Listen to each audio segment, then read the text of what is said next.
Hello and welcome to the cottage at Woodland Corners. Today we're touring the garden.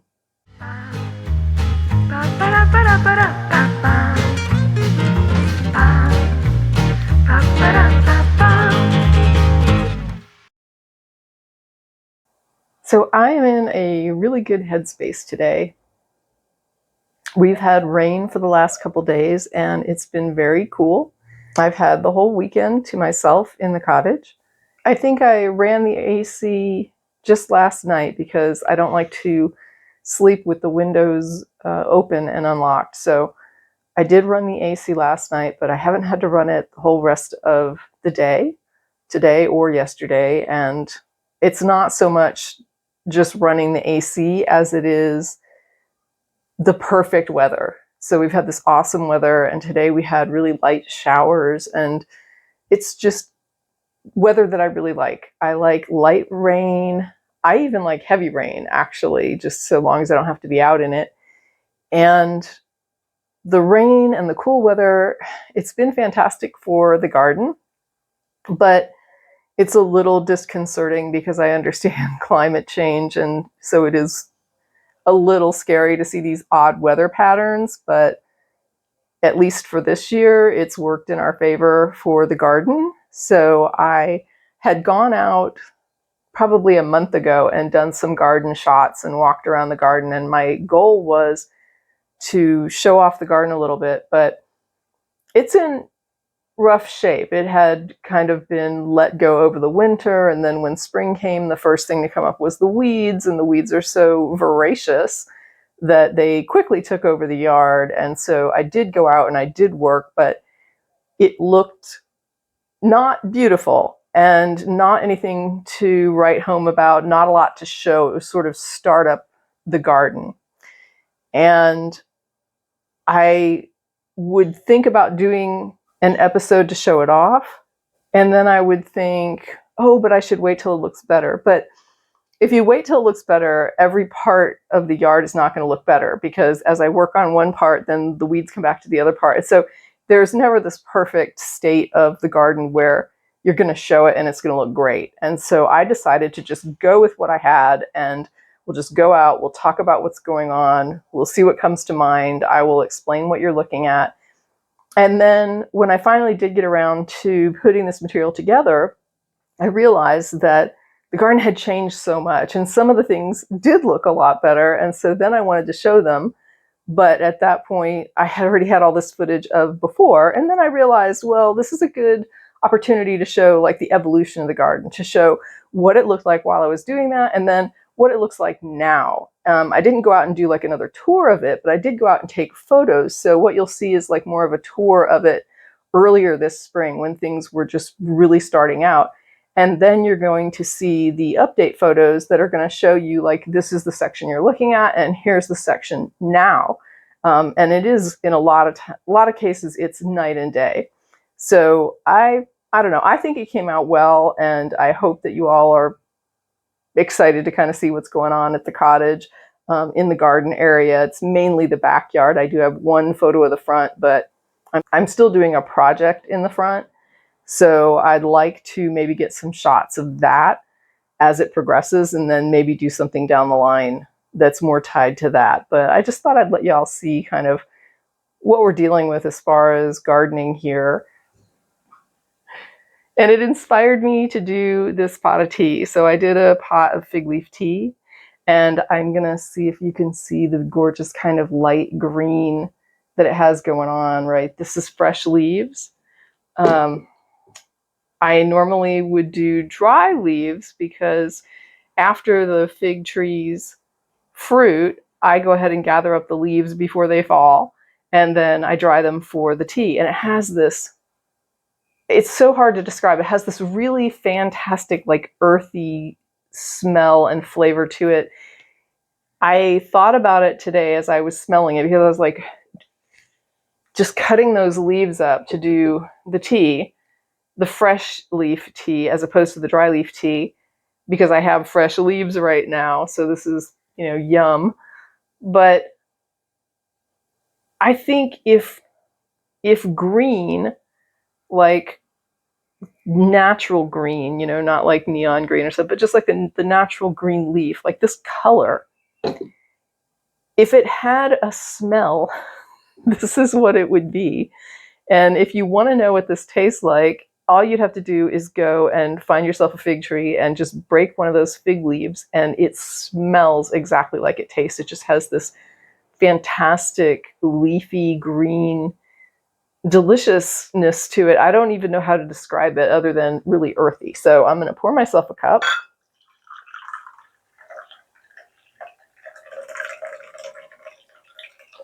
And because it's fresh, this is going to be a very light tea.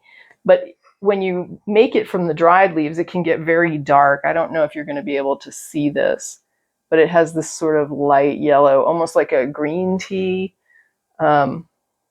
aspect to it, green tea flavor, green tea lightness, green tea color, because it is the fresh leaves. So they don't brew up as dark as the dried ones. But the dried ones are delicious too. They're just very robust, I guess, compared to the fresh ones. But I'm going to have some of this. Oh my God. It's like drinking a cup of nature. I don't even know how to explain it. But if you ever have an opportunity, it's just hot water and probably 5 or 6 fig leaves. You do need to get the main vein out from the leaf. So you do vein it. You don't have to worry about all the little veins, but like the main one, because it does have a sap. The fig tree does have a sap when you break the leaves, and you probably don't want that sap. I've had it on my skin when I've done things like pruning, and it's not horrible. It's not like, oh, get it off or it's going to eat through your skin, but it is a little irritating. So you probably don't want to drink it if you can avoid it. So when you get the leaves, you just vein it like you would any kind of leaf that you're going to eat that you need to vein. So cut along each side of that vein and just take the side leaves off, and it just has such a pleasant taste. I mean, I suppose if you're into like cucumber or something, it's kind of like that sort of fresh greeny flavor to it. I've never really thought about trying to describe it. I've always thought of it as earthy, but I'm getting a little off track here. The point is that I did the fig leaves because I was editing the garden images, and I just thought to myself, you really need a pot of fresh fig leaf tea. So I made some for myself. And I hope that you enjoy the garden tour. And with that, let's get touring. So I'm starting out by showing you some of the plants that I purchased for this season. This is a little bit of parsley, and this one is a pineapple guava. I really like the pineapple guavas because they grow really well here. They're an evergreen and they're almost hedgy. They are also a fruiting plant, and they have gorgeous flowers. The flowers are edible and also very sweet. They taste a lot like the fruit. But obviously, if you eat all your flowers, then you're not going to have fruit. So you have to sort of not eat your flowers. And with this particular plant, I have had really good luck with 3 other ones that I purchased as far as their growth. So they're very good growers. They're very hardy in this zone through some of our worst winters. The first one that I planted has come back every time, and they grow well and they survive well. The problem that I've had so far is that I've gotten flowering plants, but I've never gotten them to fruit. So I'm still sort of holding out for that fruit, and I'm trusting that because they do grow well here, that eventually if I keep planting them, they will fruit. But now I'm up to 4 plants total, and I am completely open to buying more. Just for the greenery and also the gorgeous flowers. But as I said, I strongly believe that because they do so well in this zone, that I will eventually get fruit. Now what you're looking at here, these are our pomegranates, and they are backed up to a 6-foot privacy fence. And you can see that they're small, almost bush-like, but we had an ice storm this winter that just knocked them out. I would say it took down about a good 2/3 of the height of all of these plants, so that they are coming up from the bottom, and a lot of this growth is going to be just this year's growth. This wood pile that you're looking at, we did do some cleanup and we moved a larger wood pile away from this area. So those are the remnants of the wood. But you can see that, we've got the pomegranate over here, and then we've got these other few pomegranate plants that are growing on this side of the wood stack. And all of them just got decimated during that ice storm. And this here is the brush pile that I keep that's sort of just, the scrap pile for cuttings. And you can see these large limbs that are leaning up against it are the pomegranate limbs that were cut this year. So it's over my head, and you can, I'm not that I'm the tallest person in the world, but still, this was a lot of growth to lose. And you can see that pruning these is no picnic, because this is not just little stems. These are literally spikes. So a pomegranate plant does have some substantial thorns on it. You just have to be a little bit careful when you prune them, but the thorns can get really huge. And also on some of the smaller limbs, they're also little, so you have to just sort of beware when you prune these. Generally, I wouldn't say that I got too cut up when I was pruning them. You just have to take a little bit of care, but just, be careful, because they do come with thorns. This is my Lincoln rose that's in the back corner. I had 2 of these initially, but one of them died during one of the freezes. These roses are these huge, iconic red roses, the kind of red rose you think of when you think of a red rose. They have this incredibly strong scent to them. So they're a very good plant to have to add scent to the garden if you're into that aspect of it. I think that my own philosophy is that a garden is supposed to represent, all kinds of senses, not just visual. This, you can see, also has a lot of thorns on it. And those thorns are pretty substantial, even for a rose bush. When I planted the 2 of them initially, I actually fell down on one of those bushes, and it was not a picnic. This is a pink rose bush, and I don't remember the variety. I planted this, I think it might have been a gift or just something I bought on a whim. I put it in the ground, and this particular spot, even though you're looking at the sun right now, is not really a sunny spot. It's up against a fence and it does get a lot of shade, but for some reason this plant just does fantastic in this space of the garden, so I have left it there and just let it go.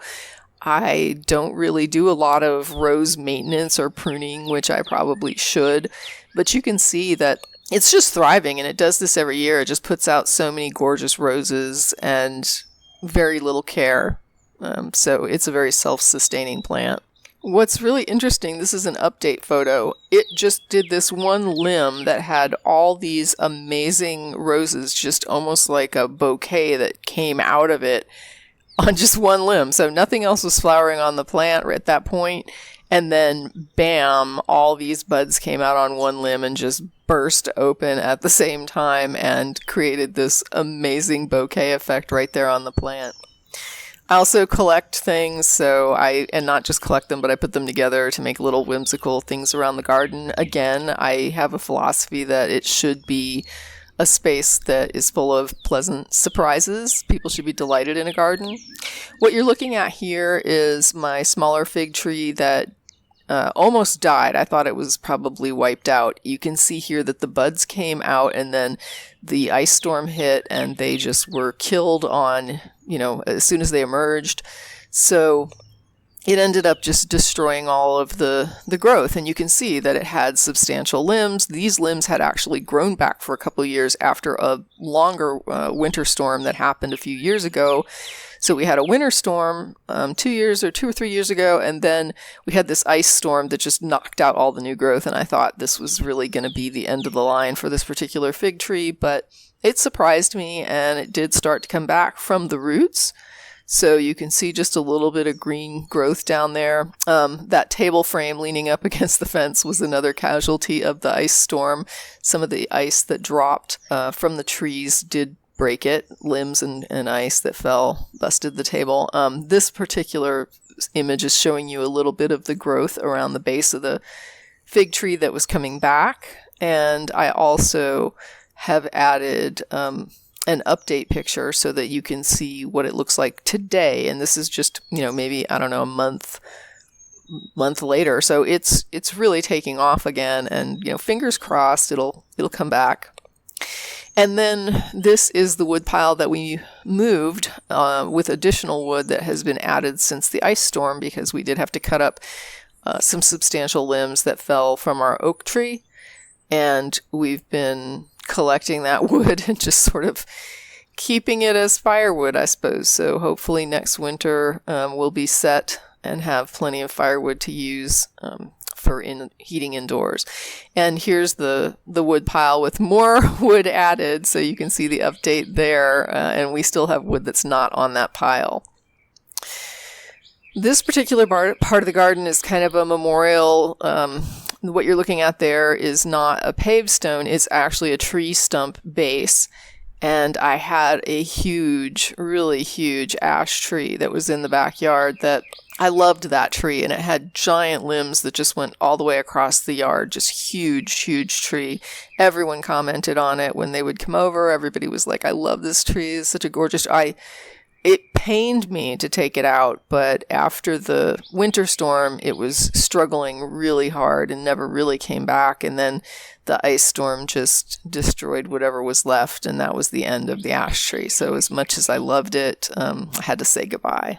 And coming over here, this is another tree that I super love. This is my older fig tree, and it was really big, and then it got knocked out by the winter storm, and then it was also wiped out again by the ice storm, but not nearly as much as the little tree. So it did retain growth on some of the larger limbs that had come up since the last winter storm before the ice storm. And you can see here that it does have a lot of growth. It's actually starting to fruit again. So currently there's a bunch of fruit on it. And right here you can see a small blackberry cane coming up.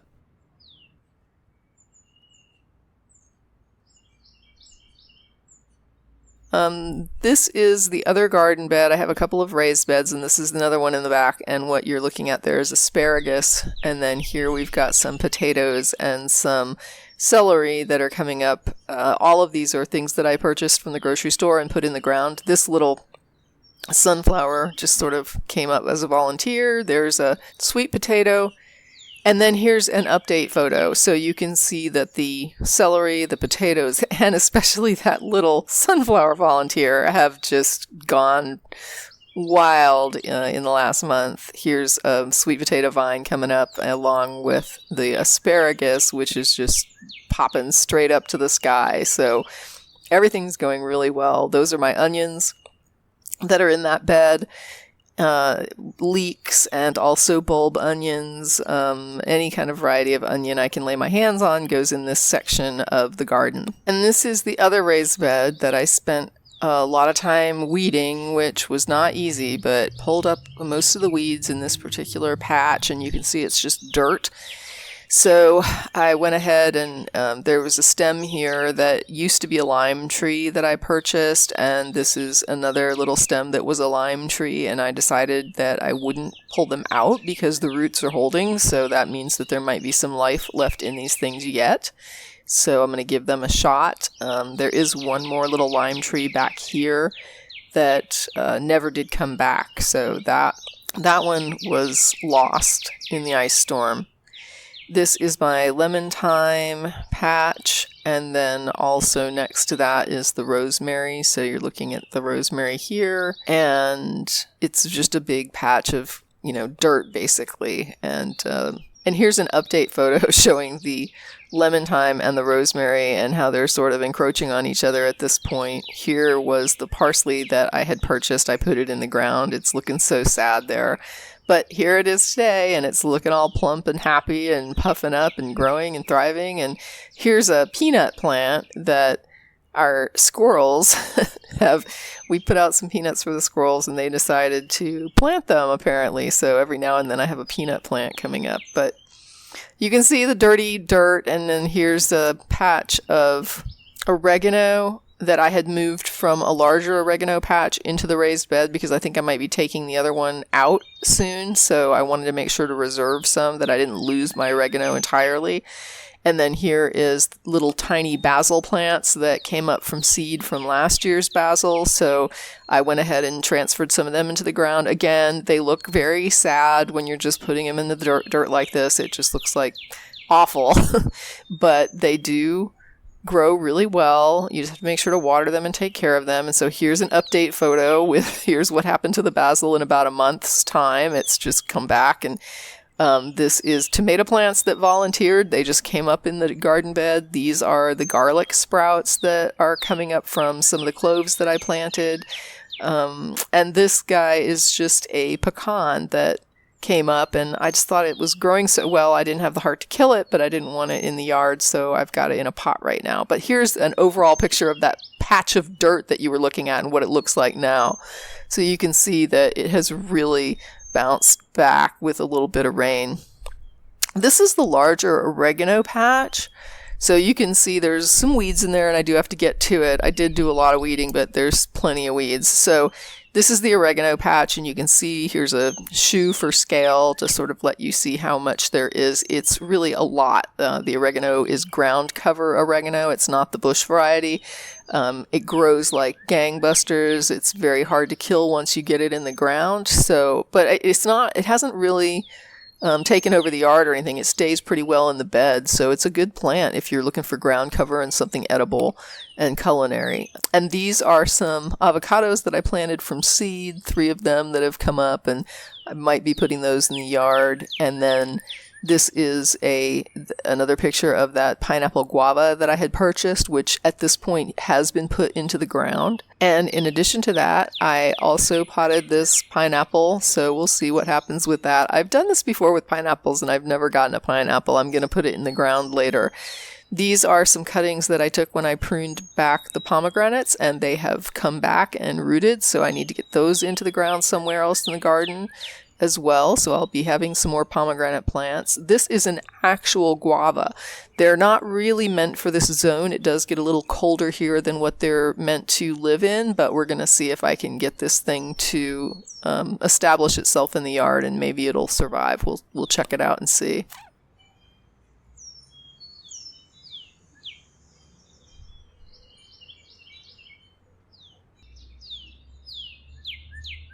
And then this was a surprise. I actually got a Jimson weed, a moonflower, datura, whatever you call it. It has a lot of names, but I planted some of these, several varieties, a while back, and they did really well, but they're an annual, so they don't live forever. And this little one just popped up. I hadn't seen one of these in the yard in several years now, so that's a surprise. And I don't know if it's going to be one of the white ones or one of the double metal purples, but we'll see. This is not the best flowering that my nectarine tree has ever done, but it's in bloom here. And currently it's actually all leafed out. So the blooming has completed and the tree at this point is all leaf, but it has grown really well, but only one year had one little tiny pathetic fruit that didn't really stick. So we'll see what happens there. You can see here, this is the oak tree. I do like the oak tree. I don't love it as much as I did the ash tree, but you can see there's some broken limbs here that are dangling at weird angles. We pulled down most of the larger ones, so there's nothing up there right now that's loose and dangerous. If anything falls, it's going to be not a substantial limb. But you can see here the wood that when we reduced the limbs that did fall. These are small limbs. These are medium limbs. And then some also larger ones that are in the yard. So we've just cut up a lot of the oak tree when it fell during the ice storm, or at least when some of the bigger limbs fell during the ice storm. We were very fortunate nothing hit the house. This is just a pan of the yard.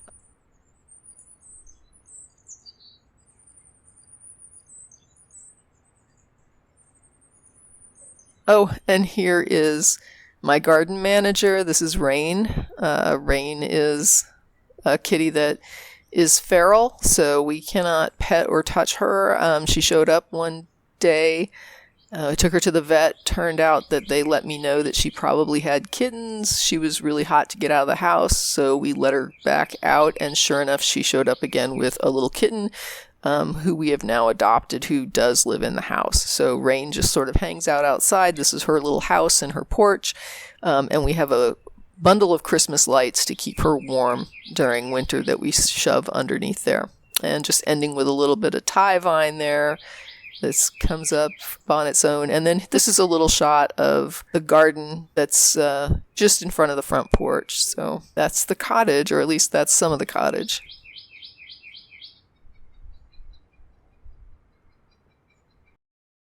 Thank you so much for watching this week. I appreciate you tuning in to see my tour of the cottage garden, and I hope you enjoyed it. I hope you had fun. If you have thoughts, feel free to add them in comments if you enjoyed it, if you didn't enjoy it. If you have suggestions, I am not the world's best gardener. I go out there and I give it my level best with what I know, which, isn't everything. I'm not a master gardener, just like I'm not a chef, but I enjoy gardening, I enjoy cooking, and I try to share those things. And if you like this sort of content, if you like this kind of conversation, if you like this kind of gardening, cooking, cottage comfort, feel free to like and subscribe to support the channel. Thanks again.